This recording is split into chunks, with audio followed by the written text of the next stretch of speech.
ক্ষমতার দোহাই দিয়ে হোক, প্রভাব প্রতিপত্তির দোহাই দিয়ে হোক, আইনের বলে হোক, কোরআনের বিরুদ্ধে যারাই অবস্থান নেবে, আপনি পেছনে হাত দিয়ে খোঁজ খবর নিয়ে জানবেন, দেখবেন ওর জন্মে ঠিক নেই, সে যেই হোক।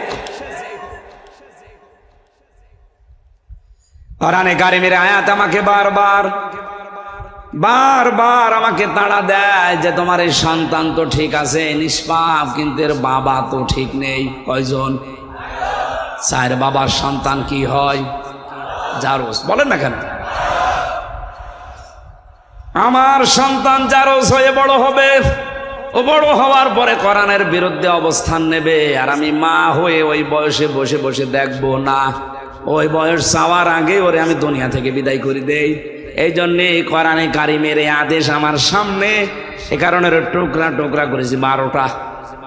মনে করলাম আমার তো বিচার হওয়া দরকার, কারণ মানুষ হত্যা করে যদি বিচার না হয়, কোন বিচার কোরআনে কারিমে যেটা 500টা আইন আল্লাহ দিয়েছেন, এই 500 আইনের একটা আইনও যদি আপনি লঙ্ঘন করেন, আর ওই আইনটা যদি দুনিয়াতে বিচার সঠিকভাবে না হয়, কিয়ামতের দিন ওই বিচার আল্লাহ ডবল করে করবে। আমি বোঝাতে পারিছি? পৃথিবীতে কোনো কোরআনের আইনের কোনো বিচার যদি আপনি না পান, যে কোনো কায়দায় বেঁচে গেলেন, কিয়ামতের দিন আমার আল্লাহ যদি ওই বিচার করে ডবল করে করবে। আর কোরআনে কারিমের 500 আইন এর বিরুদ্ধে অবস্থান নিয়ে পৃথিবীর জমিনে যদি আপনি কিছু করে থাকেন, কোরআনের আয়াতের ব্যাখ্যায় তাফসিরে আমি পড়েছি, 2টা শাস্তি আপনাকে আল্লাহ দুনিয়ায় দেবেই। এটা আছে সূরা তহা 16 নম্বর পারা 19 নম্বর পৃষ্ঠা 12 নম্বর লাইনের 124 নম্বর আয়াতের ব্যাখ্যায়, ওমান আ'রাদা আন যিকরি ফাইন্না লাহু মাঈশাতান দঙ্কা ইলা আখিরি আয়াত। দলিলগুলো লম্বা করে ব্যাখ্যা করে বলতে গেলে আমার আসল উদ্দেশ্য শেষ হয়ে যাবে। আল্লাহ এখানে জানাতে চেয়েছে, দুনিয়াতে আল্লাহর আইন বাদ দিয়ে, আল্লাহর বিধান বাদ দিয়ে কেউ যদি উপায় করে টাকা পয়সা, ধন সম্পদ, আমার আল্লাহ বলেন ওর জীবন আমি 1 নম্বরে দঙ্কা সংকীর্ণ করে দেব, ওর উপায় আয় উন্নতিতে কোনো বরকত থাকবে না। আপনাদের এই সমস্ত জেলাগুলোর খবর আমরা অনেকগুলো বিষয় জানি, আমি নাম নিয়ে বলতে পারছি না, তাই অনেকে চেয়ার পাওয়ার পর এই 15 বছরে এত জমির এত টাকার মালিক হয়েছে সে নিজেও জানে না। আয়াতের ব্যাখ্যায় যে 2টা শব্দ পেয়েছি কোরআন দিয়ে, আমি কি বলবো না গোপন করে দেব? না বলি আমি আবার 3 বছর চাই। আপনারা কানে হাত দিয়ে থাকেন, আমি বলে ফেলি। অবৈধ ইনকাম যারা করছেন করেছেন, 1 নম্বরে শাস্তি তাদের, দুনিয়াতে ওই সম্পদ আপনাকে আল্লাহ ভোগ করতে দেবে না। ভোগ করতে যে দিচ্ছে না, আপনি দেখতে পাচ্ছেন না? কথা বলে না কেন? একটা জেলার শুনলাম 4 ভাগের 1 ভাগে তার কি খাওয়া খেয়েছে। একটা জেলার 4 ভাগের 1 ভাগ যদি একজনের হয়, তো বাকিগুলো কি ঘাস কাটছে?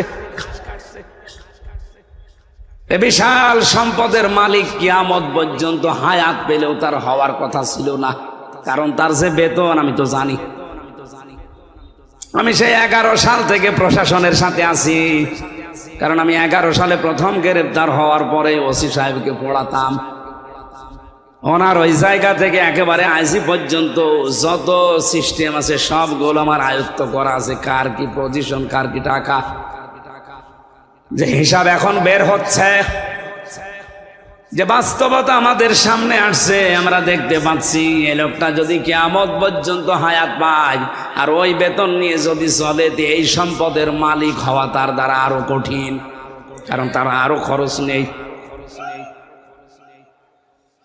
আর ওনারা যে সমস্ত ভিআইপি জায়গায় থাকে, আমি যে ওসিকে পড়াতাম, ওনার বেতন ওই সময় ছিল মনে হয় 42,000 টাকা, অথচ ওনার স্ত্রী আর সন্তান 2টা ঢাকাতে যে বাড়ি নিয়ে থাকে, ওই বাড়ির ভাড়াই হচ্ছে ওই সময় 11 সালে 52,000 টাকা। বেতন কত আর বাড়ি ভাড়া? বাকি টাকা আরো নেই, খাওয়া দাওয়া আছে, ছেলে মেয়ের কলেজে বিশ্ববিদ্যালয়ে লেখাপড়া আছে, আর তার ম্যাডামের যে সাজ, সব মিলে মনে হয় 2.5 থেকে 3 লাখ টাকা না হলে মাস যাওয়ার কথা না। বেতন কত? ও বেতন যাওয়ার পরও আরো ফেরেশতারা দিয়ে যায়। আমি একদিন পড়াচ্ছিলাম, প্রতি জমার দিন পড়াতাম, লা তাকুলু আমওয়ালাকুম বাইনাকুম বিল বাতিল, যে ঘুষ খাওয়া যাবে না। এই আয়াতটা হঠাৎ করে একটা লোক ব্রিফকেসের ভেতরে 10 লাখ টাকা নিয়ে ওনাকে বলছে, স্যার এই হাদিয়াটা রাখেন আর আমার ওই মাল ছেড়ে দিন। আমারে বলছে, হুজুর নেবেন মানে আপনারে পড়ালাম কি, আর আজকে সেই ঘুষের আয়াত। এতদিন যাই পড়িয়েছি, আজকে ঘুষের আয়াত পর্যন্ত এসেছে সূরা বাকারা, আর আপনি আজকে এই জিনিস পেয়েছেন। আমারে বলছো, হুজুর এটা তো ঘুষ না, এটা তো হাদিয়া। আপনার সরকার দেয় না? ওই সময় দেখলাম গরম দিলে লোকটারে, বেটা বেয়াদব, আমি কোরআন শরীফ পড়ছি আর তুমি। ওই সময় দেখলাম তাড়িয়ে দিল। পরে নিয়েছ কিনা আমি জানি না। এইরকম হাদিয়া যদি মাসে 10টা পায়, ওর 42,000 টাকা নেওয়া লাগে। হ্যাঁ, কথা বলে দেখেন। বাংলাদেশের 2টা থানায় সবচাইতে বেশি ক্রাইম হয় এখনো পর্যন্ত, সিলেটের বিশ্বনাথ আর কুষ্টিয়ার মডেল থানা। কারণ যত মামাদের আর দাদাদের দেশে জিনিসপত্র আসে এই জায়গা নিয়ে, সারা বাংলাদেশ মিলিয়ে আপনি যেই কয় মন গাঁজা না পাবেন, লালনের মাজারের তার মন গাঁজা বেশি পাওয়া যায়। এটা তো আকাশ থেকে পড়ে নাকি?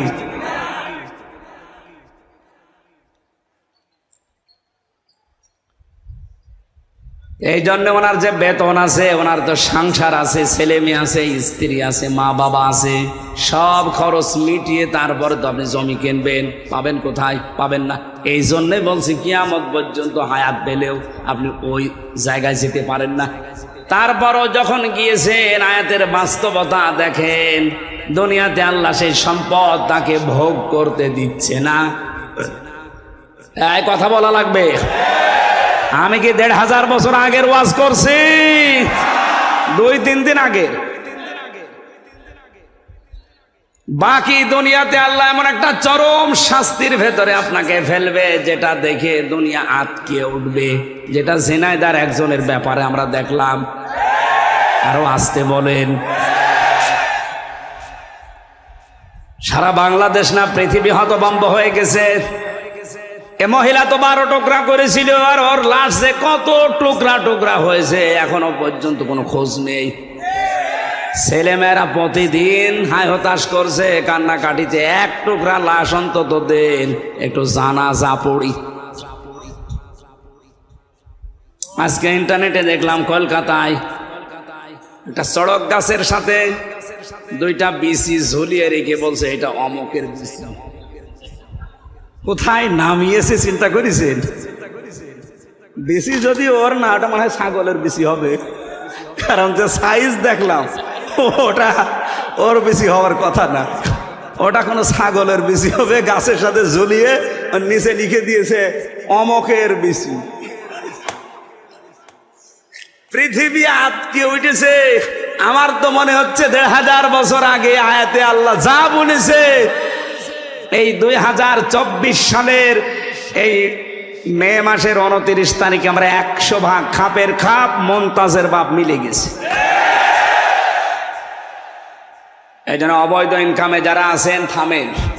সে প্রভাব প্রতিপত্তির কারণে হোক, ক্ষমতার কারণে হোক, আইনের কারণে হোক, চেয়ারের কারণে হোক, যেখানে আছেন ওই জায়গায় থামেন। 1 নম্বরে আপনি জীবনে ওই অবৈধ সম্পদ ভোগ করতে পারবেন না, আর এমন চরম শাস্তির ভেতরে পড়বেন দুনিয়া আটকে উঠবে। আল্লাহ এদেরকে বোঝার তৌফিক দাও, বলেন আমিন। জানি ওদের মগজে কথা ঢুকবে না, কারণ খতামাল্লাহু আলা কুলুবিহিম, ও কলবের উপর আল্লাহ মোহর মেরে দিয়েছে। আবু জাহেল যেদিন মারা যাচ্ছিল, আব্দুল্লাহ ইবনে মাসউদ রাদিয়াল্লাহু তাআলা আনহু তার বুকের উপরে বসার পরে যখন ছুরি চালাবে গলার উপরে, ডাক দিয়ে বলে তুই কে? কে মানে? আমি ইবনে মাসউদ। কোন মাসউদ? বলে আমাকে একটা চড় দিয়ে আমার ডান কান তুমি কালা করে দিয়েছিলে, নষ্ট করে দিয়েছিলে কোরআনে কারিমের সূরা রহমান পড়ার কারণে। সূরা রহমান যেদিন নাজিল হয় ওই দিন বিশ্ব নবী ডাক দিয়ে বললেন, সাহাবীরা কে পারবে তোমরা রহমান তেলাওয়াত করতে? ইবনে মাসউদ দৌড় দিয়ে এসে বলেছিলেন, হে রাসূল আমার একটু অনুমতি দেন, আমি একটু তেলাওয়াত করে শোনাই। উনি কাবার চত্বরে উচ্চ কণ্ঠে আয়াতটা পড়েছিলেন, আর রহমানু আল্লামাল কোরআন খালাকাল ইনসানা আল্লামাহুল বায়ান। তেলাওয়াত শেষ হতে না হতে আবু জেহেল দৌড়িয়ে এসে এমন একটা চড় লাগিয়েছিল এই কানের ওপরে, কান দিয়ে রক্ত বের হওয়ার পরে কানটা ওই যে নষ্ট হয়েছে, আর কোনোদিন উনি কানে শুনতে পাননি। ইবনে মাসউদ রাসূলের কাছে এসে কান দিয়ে রক্ত ঝরছে এটা দেখালেন। নবীজি ওই দিন কাঁদছিলেন, হযরতে ইবনে মাসউদও কাঁদছিলেন। জিবরাইল এসে তাদের কান্নার মাঝে এসে মন খারাপ করে একটু কেঁদেছিলেন। এই লোকটা যেদিন মারা যায়, ইবনে মাসউদ রাদিয়াল্লাহু তাআলা আনহু তার বুকের উপরে বসলেন, ডাক দিয়ে বলে, আমাকে চিনতে পারোনি? সূরা রহমান পড়ার অপরাধে তুমি আমার কান দিয়ে রক্ত পর্যন্ত বের করে দিয়েছিলে। আমি সেই ইবনে মাসউদ। কি করতে চাও? তোমার এই কল্লাটা নবীর কাছে আমি নিয়ে যেতে চাই। আবু জেহেল ওই সময় বলেছিল, ইবনে মাসউদ আমার গলাটা যখন কাটতে চাও একটু বড় করে কাটো, মানুষ যেন দেখলে বোঝে যে নেতার মাথা। শয়তান মরে যাচ্ছে, তেজ কমছে না। এরকম টাটকা শয়তান দেশে আছে না? কোরআন শরীফ দিয়ে না, ওদের বাকারি শরীফ দিয়ে বোঝালেও বুঝবে না। ইবনে মাসউদ চিন্তা করলেন, মাথাটা যদি নবীর কাছে নিয়ে যেতে পারে তাহলে নবীজি খুশি হয়ে আমার জন্য দোয়া করবেন। ডাক দিয়ে বললেন, তুই কালেমাটা পড়, আমি তোরে এখনো মাফ করে দেব। বলে না, আব্দুল্লাহর ছেলে মোহাম্মদ তোদেরকে জাদু করেছে, আমারে এখনো করতে পারে নাই। ইবনে মাসউদ বলে, ঠিক আছে তোর আমি আরেকটু সময় দিলাম। উনি দৌড় দিয়ে গেলেন রাসূলের কাছে, আবার ঘুরে আসলেন, আবার বললেন, কালেমাটা পড়, আমি তোরে এখনো মাফ করে দেব। আমি নবীকে বলবো যেন তিনিও মাফ করে দেয়। ও আবার ওই একই কথা যে আব্দুল্লাহর ছেলে তোদেরকে জাদু করতে পেরেছে, আমাকে এখনো করতে পারে নাই। আমি এখনো যদি মোহাম্মদকে আমার কাছে পেতাম তাকে আমি নিজে টুকরা টুকরা করতাম। আব্দুল্লাহ ইবনে মাসউদ বলে, এবার আর তোরে ছাড় দেওয়া যায় না, এতক্ষণ পর্যন্ত তোরে 3 বার ছাড় দিলাম, তুই আবার আমার নবীর দিকে আঙ্গুল তুলেছিস, তোরে আঙ্গুলও রাখবো না, এ মুখও রাখবো না। ছুরি চালিয়ে দিলেন। ও বলেছিল মাথাটা বড় করে কাটতে, ওর বিপরীতটা করে মাথা ছোট করে কাটলেন এই থুতনির নিচ দিয়ে। মাথাটা আলাদা হয়ে পড়ে আছে। চিন্তা করলেন নিয়ে যাই, তোলার চেষ্টা করলেন, দেখেন না, নড়ে না। তরবারি ছিল যেটা, কানের একদিকে ছিদ্র করলেন, এক কানের ভেতরে ছিদ্রি করে রশি ঢুকিয়ে প্যাচ দিয়ে বেঁধে আর আগা দিয়ে টান দিলেন, দেখে না, মাথা নড়ে না। চিন্তা করলেন, এ শয়তানের মাথায় এত ভারী হয়ে গেল কি করে? আমি একটা যুবক মানুষ, এত চেষ্টা করি মাথা নড়ানোর, কিন্তু নড়ে না। উনি বললেন, দেখি আর একটা কান ছিদ্র করি। দ্বিতীয় কান ছিদ্র করে ভেতরে রশি ঢোকালেন, রশির 2 মাথা টাইট করে বেঁধে নিজের বুকের কাছে রশি দিয়ে এবার টানতে আরম্ভ করলেন, দেখা হ্যাঁ মাথা নড়ে। আল্লাহ রাব্বুল আলামিন যেন জানাতে চেয়েছে, ইবনে মাসউদ আমার কোরআনে কারিমের পক্ষে থাকার কারণে এই লোকটা তোর একটা কান ছিদ্র করেছিল, আমি আল্লাহ তোর হাতে ওর 2টা কান দুনিয়ায় ছিদ্র করে ওকে প্রতিশোধ নিয়ে দেখিয়ে দিলাম। আমার তো মনে হচ্ছে বাংলাদেশে অনেকের উপরে আমার আল্লাহ প্রতিশোধ আরম্ভ করে দিয়েছে। আপনি একটা মানুষকে মারবেন, মেরে ফেলেন, চোখ তুললেন কোন কারণে? মনে করছেন তার মা বাবার দোয়া বৃথা যাবে? কখনো না, কারণ মায়ের দোয়া আর বাবার দোয়া আরশে চলে যায়। তার মায়ের ওই কান্না আমি ওই বছরে শুনেছিলাম, বাবার আফসোস দেখেছিলাম। বারবার মা বাবা বলছিল আমার ছেলেকে তোরা মারবি, মেরে ফেল, কিন্তু আমার ছেলেটা চোখ তুলে নিলি কোন কারণে? আমার মনে হয় মা বাবা তাহাজ্জুদের পার্টিতে বসে আল্লাহর দরবারে বিচার দিয়ে ফেলেছিল। ওই বিচার আমার আল্লাহ এখনো পর্যন্ত ভুলে যায় নাই। আপনি তার এক চোখ তুলেছিলেন, দুই চোখ তুলেছিলেন, আপনাকে আল্লাহ এত টুকরা টুকরা করে দুনিয়া থেকে বিদায় দিয়েছে যে জানাজা পড়ানোর জন্য একটা টুকরা এখন পাওয়া যাচ্ছে না।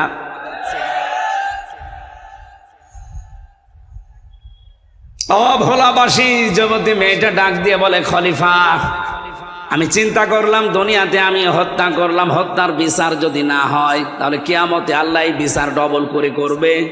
সুতরাং আমি যেন বিচার তাড়াতাড়ি পাই, এই কারণে আপনার বারান্দায় রাতের বেলা চুরি করে লাশটা রেখে গেছি। হযরত ওমর বললে, মেয়েটা তুমি কেন এই 3 দিন তাহলে আসলে না? আমার চিন্তায় খাওয়া দাওয়া বন্ধ হয়ে গেছে। মেয়েটা বলে, খলিফা জানের মায়া আমারও আছে। ছেলেটা হত্যা করার পরে আমি মনে মনে ভাবছিলাম যে না, মনে হয় বেঁচে যেতে পারবো যদি ধরা না পড়ি, কিন্তু কোরআনে কারিম আমাকে বাঁচতে দিল না। বারবার যেন আমাকে তাড়া দিয়ে বেড়ায় যে তাড়াতাড়ি দুনিয়ায় বিচারটা করে ফেলো। আমি এসেছি, আপনি জলদি করে হায়াত থাকতে আমার বিচারটা শেষ করেন, মরণের পরে যেন বিচার আর আল্লাহ ডবল করে করতে না পারেন। হযরত ওমর রায় দেবেন, হঠাৎ তাকিয়ে দেখলেন ওই 4 জন যুবক এসে হাজির। ডাক দিয়ে বলে, তোমরা কারা? বলে, আপনি যে বিচারের রায় দেবেন বলে দাঁড়িয়েছেন, বসে আছেন, ওই বিচারের আসল আসামি আমরা 4 জন। এই মেয়েটার কোনো দোষ নেই, গোসল করে আসছিল, এই জন্য ওর যৌবনের দিকে তাকিয়ে আমরা শয়তানের ধোকায় নফসের জালে পড়ে পাগল হয়ে উন্মাদ হয়ে আমরা এই কাজ করে ফেলেছিলাম। হযরত ওমর ডাক দিয়ে বলে, যুবকেরা তাহলে 4 দিন তোমরা আসলে না কেন? 3 দিন পার হয়ে গেল। তারা বলছে, খলিফা কাজটা করার পরে শয়তান যেহেতু আমাদের কাছে আর ছিল না, এখানে একটা মাসলা বের হয়, কোন অপরাধ যদি আপনি করেন মনে করবেন শয়তান আপনাকে দখল করে ফেলেছে, কাজটা শেষ হওয়ার পরে শয়তান যখন আপনার কাছ থেকে পৃথক হয়ে যায় তখন মনে মনে আপনার একটা আফসোস আছে। আমরা জেনা করার পর শয়তান যেহেতু আমাদের কাছে আর নেই, আমাদের বিবেক তখন আমাদের তাড়া দিচ্ছে যে কি করলাম। কিন্তু আমাদের তো জীবনের মায়া আছে। মনে মনে ভাবছিলাম যদি এটা ধরতে না পারে তাহলে মনে হয় আমরা বেঁচে যেতে পারবো, আর বিচার হবে না। কিন্তু আমরা এদেশে কোরআনে কারিম পড়ি, বুঝি, জানি, কোরআন আমাদেরকে বাঁচতে দিল না। এই 3 দিন আমাদেরকে তাড়া দিয়ে বেড়াই কোরআনের আয়াত, ইয়া আইয়ুহাল্লাযীনা আমানু কুতিবা আলাইকুমুল কিতালু ফিল কতলা। আল্লাহ রাব্বুল আলামিন ঈমানদারদের জন্য এই কিসাসের এই যে বিধান, মানুষ হত্যা করলে হত্যা করা লাগবে, এটা লিখে দিয়েছেন। এটা ফরজ না, এটা লিখা, একেবারে সই স্বাক্ষর করে স্টাম্প করা বিধান। কোরআনের আয়াত আমাদেরকে বারবার তাড়া দেয় যে তাড়াতাড়ি বিচারটা দুনিয়ায় করে ফেলো। আমরা জীবনের মায়া থাকার পরও কোরআনের তাড়া খেয়ে আর বাঁচতে পারলাম না। আপনি জলদি করে দুনিয়ায় বিচারটা করেন, মরণের পরে যেন এ বিষয়ে আল্লাহ আমাদেরকে আর জিজ্ঞাসা না করে। আমি যেটা বোঝাতে চাচ্ছিলাম এই ছোট্ট ঘটনা দিয়ে, পৃথিবীতে যদি কোরআনে কারিম বিজয়ী থাকে, কায়েম থাকে, প্রতিষ্ঠিত থাকে, মানবীয় গুণের কারণে হয়তো আমরা অপরাধী হব, গুনাহ করব, কিন্তু কোরআনে কারিমের তাড়া খেয়ে দুনিয়ার জীবন ত্যাগ করার আগে আমাদেরকে নিষ্পাপ করে আল্লাহ কোরআন দিয়ে বিদায় দেবেন। এই জন্যে তো বারবার বলছি কোরআনে কারিম কি করে কায়েম করা যায়, বিজয়ী করা যায়, এই চেষ্টায় আমাদের থাকা লাগবে। তাহলে দুনিয়াতে আমরা গুনাহ করলেও মরণের আগে কোরআন আমাদেরকে তাওবা করার মাধ্যমে হোক, জরিমানার মাধ্যমে হোক, মুক্তিপণের মাধ্যমে হোক, যে কোনো মাধ্যমে ওটা মাফ করিয়ে তারপরে আল্লাহর কাছে আল্লাহ নিয়ে যাবে। আল্লাহ আমাদেরকে হাদিসটা প্র্যাকটিক্যাল লাইফে আমল করার তৌফিক দেন, বলেন আমিন। আজকের যে আয়াতগুলো পড়েছিলাম আমার সামারাইজের বিষয়, আলোচনার সাবজেক্ট এই মুক্তিপণ। কি বললাম? এটা দুনিয়ায় দেখলেন মুক্তিপণ দিয়ে হত্যার মামলা থেকেও বাঁচা যায়, কিয়ামতের ময়দানে আল্লাহ পাক বলেন হাজার হাজার লক্ষ মানুষের আমাকে মুক্তিপণ দিতে চাইবে। ওয়ালা ইয়াসআলু হামিমুন হামিমাই ইউবাসসারুনাহু। এর আগে সূরা মাআরিজের 1 থেকে 9 নম্বর আয়াত পর্যন্ত আল্লাহ কিয়ামতের ভয়াবহতা তুলে ধরেছেন যে এক একটা দিন হবে 50,000 বছরের মতো লম্বা, পাহাড়গুলো উড়ে যাবে, সারা ময়দানে একটা আওয়াজ হতে থাকবে, পানি চাই পানি চাই। এ কঠিন পরিস্থিতিতে আল্লাহ পাক বলেন সবচাইতে অন্তরঙ্গ বন্ধু দুনিয়া যে তোমার ছিল তাকে তোমার সামনে আনা হবে। ইউবাসসারুনাহু, খুব খেয়াল করে মিলাবেন নিজের সাথে। আপনার সব চাইতে নিকট আত্মীয়, নিকট বন্ধু যিনি, অন্তরঙ্গ শহীদ, এই লোকটাকে আপনার সামনে আল্লাহ একেবারে সামনাসামনি হাজির করবে। আমার এখানে একটা প্রশ্ন আসে, বিশেষ করে এই ভোলা, এই বরিশাল বিভাগে এইটা বেশি। আজ হাজারো মানুষ বিভিন্ন কায়দা কৌশল করে ছড়িয়ে দিয়েছে কিয়ামতের ময়দানে এক একজন পীর সাহেব লক্ষ লক্ষ মুরিদ নিয়ে আল্লাহর সামনে হাজির হবে। এটা ডাহা মিথ্যা কথা, পুরা বানোয়াট, পুরা ধোঁকাবাজি পূর্ণ কথা। কোরআনে কারিমের সূরা মারিয়াম 16 নম্বর পারা 10 নম্বর পৃষ্ঠা 15 নম্বর লাইনের 95 নম্বর আয়াত, ওয়াকুল্লুহুম আতিহি ইয়াউমাল কিয়ামাতি ফারদা। আল্লাহ পাক বলেন কিয়ামতে প্রতিটি মানুষকে আমি আল্লাহর সামনে যখন হাজির করব বিচারের জন্য, প্রত্যেকটি মানুষ উঠবে স্রেফ একা একা। কয়জন করি? এই আয়াত আমি বানালাম। বলেন, যারা বলে লক্ষ লক্ষ মুরিদ নিয়ে আমার বাবা জান দাদা জান উঠবে, এটা বানানো কথা নয়। এই আয়াতের পুরা সাংঘর্ষিক। কিয়ামতে আপনি আল্লাহর কাছে উঠবেন স্রেফ একা একা, কেউ থাকবেন আপনার সাথে।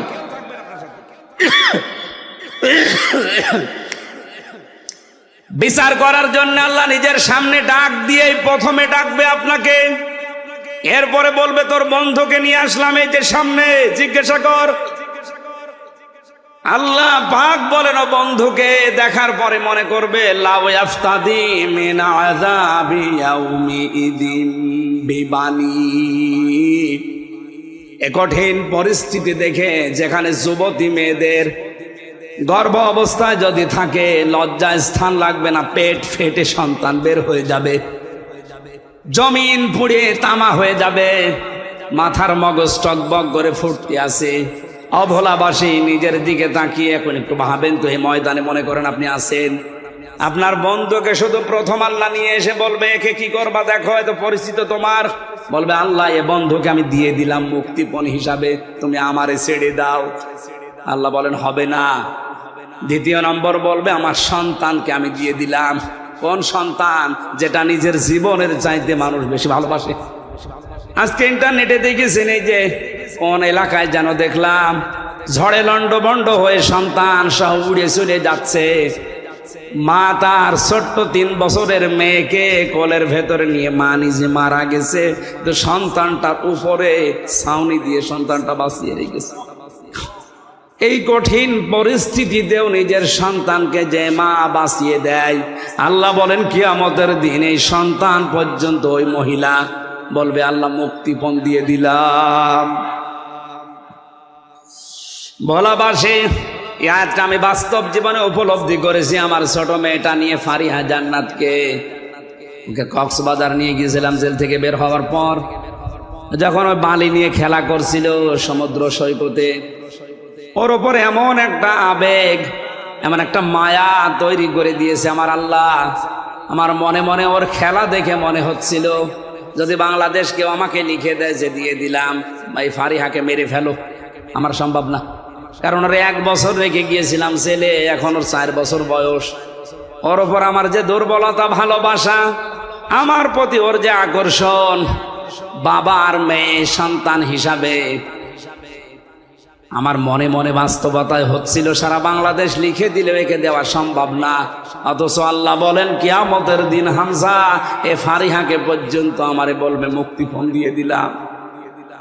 এ বলতে যত সহজ মনে হচ্ছে, এটা কি বাস্তবে অত সহজ? আপনি করে দেখেন তো ওই জায়গায় যে। কারণ 3 বছর তো আমি ফাঁসির কন্ডেম সেলের ভেতরে ছিলাম, বাইরের যোগাযোগ বিচ্ছিন্ন ছিল, কাউকে দেখতে পাইনি। 24 ঘন্টা আমার তালা লাগানো থাকতো, আমার আর মামুন সাহেবের। এই জন্য ওদের প্রতি মায়া মহব্বত আরো বেড়ে গেছে। যদি 10-15 দিন পর পর দেখা সাক্ষাৎ হতো, কথা হতো, এত ভালোবাসা জন্মাতো না। সে 1 বছর রেখে গিয়েছিলাম, 4 বছর এসে ও তো আমারে ভালোভাবে এখনো চেনেও না। এখন আর প্রথম যেদিন বাড়িতে আসলাম, আমারে বলছো হুজুর আমাদের বাড়িতে চলেন। কারণ ও আমারে চিনতে পারে না, মনে করছে এরকম হুজুর তো বহু আসে, মনে হয় এরকম একটা হুজুর। আল্লাহ পাক বলেন কিয়ামতের দিন হামজা এই ফারিহাকে পর্যন্ত বলবে, আল্লাহ এরেও দিয়ে দিলাম, তুমি অন্তত আমারে বাঁচাও। 3 নাম্বার আল্লাহ নাম দিয়েছেন স্ত্রীর, ওয়াসাহিবাতিহি ওয়া আখি। আমি নিজেই বলবো, আল্লাহ আমার স্ত্রী তামান্নাকে দিয়ে দিলাম, আপনি এরে নিয়ে আমারে মুক্তি দেন। আমার ভাইকে দিয়ে দিলাম, যদি আমার ভাই নেই। ফাসিলাতি হিল্লাতি তওবে, সে আমাকে যারা আশ্রয় দিত, রাজনৈতিক, সামাজিক, পারিবারিক, দলীয় বিভিন্ন কায়দায় যারা আমাকে আশ্রয় দিয়েছে, আমার মামলার বিষয়ে যারা লড়ালড়ি করেছে, নড়াচড়া করেছে, আমাকে এখনো যারা বিভিন্ন জেলায় গেলে আশ্রয় দেয়, সবগুলো কিয়ামতের দিন আমি বলবো, আল্লাহ সব দিয়ে দিলাম। ওমাং ফিল আরদি জামিআ, দুনিয়ায় যত সম্পদ আমার আছে, স্থায়ী অস্থায়ী সব দিয়ে দিলাম, যান আমারে মুক্তি দেন। আল্লাহ বলেন সুম্মা ইউনজি, এরপরও মানুষ বলবে, আল্লাহ আমাকে তুমি একটু ছাড় দাও, একটু বাঁচিয়ে দাও, এদের সব নিয়ে নাও। আল্লাহ তখন একটা ধমক দেবেন, কাল্লা